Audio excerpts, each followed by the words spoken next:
थोड़ी सी क्या होता है, फिजिक्स को टैक्टफुली तैयार करने चाहिए। और ये सब करने के बाद फिर मेन एग्जाम में आप कैसे टाइम मैनेज कर रहे हो उस बात पे भी सिलेक्शन डिपेंड करता है कि आप कभी भी पूरी नीट में या जेई में तीनों या चारों पेपर कभी टफ नहीं आते, कभी लेंदी नहीं आते। ऐसा कभी नहीं होगा कि physics, chemistry, zoology, botany, maths सारे के सारे लेंदी हैं। तो फिर तो कट ऑफ ही जो है 20% जाएगा। तो क्या होता है, कोई एक पेपर टफ होता है या लेंदी होता है और वो बदलता रहता है हर साल।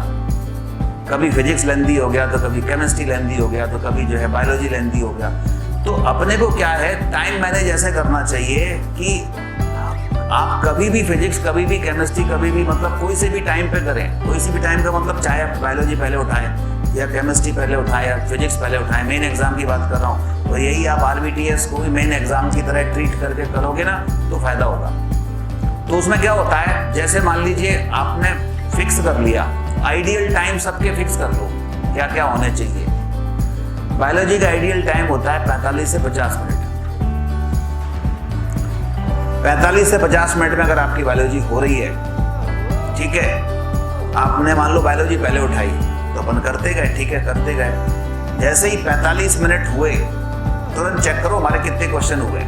मान लो हमारे 45 मिनट में 90 में से 40 ही हो पाए तो इसका मतलब बायोलॉजी लेंदी है।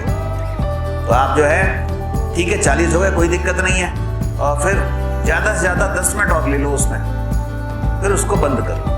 आप क्या करते हो, मालूम है कि इसका आइडियल टाइम 45 है तो 45 में हम 40 ही क्वेश्चन कर पाए, आप 40 मिनट और ले रहे हो उसको अगले 40 करने में, कि यही इसी कर लेते हैं, यही आती है अपने को। तो वो तो कर ली, लेकिन आगे नहीं देखा फिजिक्स लॉलीपॉप थी।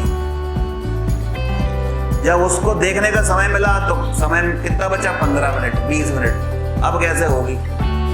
तो फिजिक्स फ्री के मार्क्स थे वो भी जो है छोड़ के बगया है।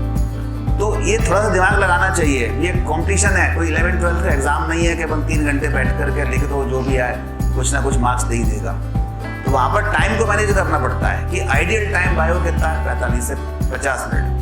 अगर मान लीजिए 45 से 50 मिनट में नहीं हो रही है तो समझ जाना चाहिए कि बायोलॉजी बहुत लेंदी है, इस बार लेंदी आई है, इसका मतलब बाकी के जो 2 पेपर बचे जरूर कोई एक ऐसा पेपर होगा जो बिल्कुल लॉलीपॉप होगा, सरल होगा, जिसमें टिक लगाते ही आंसर आ जाएंगे।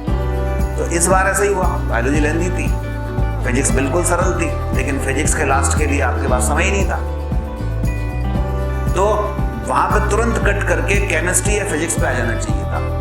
अब फिजिक्स का टाइम है, आइडियल टाइम 1-1.25 घंटा, ऐसे ही 1.25 घंटा, 1-1.25 घंटा जो है केमिस्ट्री का है। तो अपन जैसे मान लो किसी ने फिजिक्स बीच में उठाई या पहले उठाई, तो अगर 1-1.25 घंटे में 45 में से या 50 क्वेश्चन जो भी थे उसमें 40-42 हो रहे हैं तो मतलब फिजिक्स ठीक है।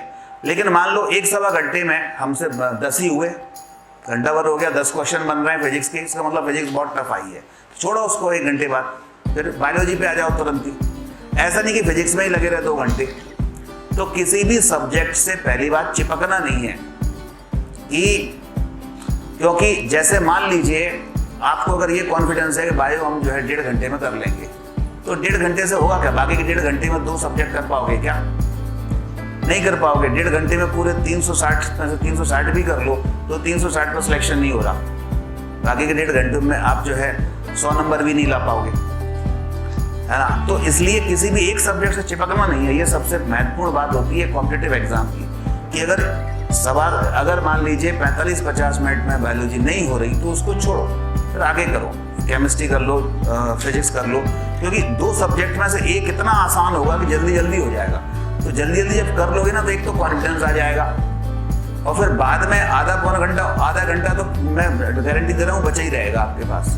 तो जब आधा घंटा लास्ट में बचा रहेगा ना तो फिर दोबारा बायो पे आ जाओ, जो शेष क्वेश्चन रह गए थे उसको करोगे तो अब बन जाएंगे, क्योंकि अब कॉन्फिडेंस बढ़ गया है। पहले कॉन्फिडेंस क्यों नहीं था, क्योंकि आपको डर लग गया कि हमारे 45 मिनट 50 मिनट हो गए और इसमें 40 ही क्वेश्चन हो पाए और अभी तो 50 क्वेश्चन और बचे हैं बायोलॉजी के, तो वो नहीं बनेंगे, सरल भी नहीं बनेंगे। लेकिन तुरंत अगर आप दूसरा सब्जेक्ट उठा लोगे ना तो माइंड भी थोड़ा डाइवर्ट हो जाएगा और उसके आसान क्वेश्चन होंगे। 3 पेपर 4 पेपर कभी टफ नहीं आते, ये गारंटेड है। आप पिछले 25-30 साल का इतिहास उठा के देख लो सारे पेपर्स में, एक पेपर टफ होता है, बाकी के 2 बिल्कुल आसान होते हैं। और आप लोग क्या करते हैं, वो एग्जामिनर आपको फंसाता है उसी पेपर में कि आप उसी में उलझे रहो, तो फिर बाकी के 2 पे आपका ध्यान ही नहीं जाएगा। तो ये थोड़ा सा, जैसे अभी RBTS चल रहा है तो उसमें ये स्ट्रेटेजी अपना के देखो, आइडियल टाइम पहले ही लिख लो, बायो का इतना है, केमिस्ट्री का इतना है, फिजिक्स का इतना है। इस टाइम से अगर ज़्यादा लग रहा है उसको कट करो, वहीं छोड़ो उस सब्जेक्ट को, आगे बढ़ो दूसरे में। फिर देखो आपके मार्क्स जो है अभी RBTS में जितने आ रहे हैं ना, उससे कम से कम 15-20% और बढ़ जाएंगे जितने आ रहे हैं। आप करके देख लो इसमें, इस संडे वाले में।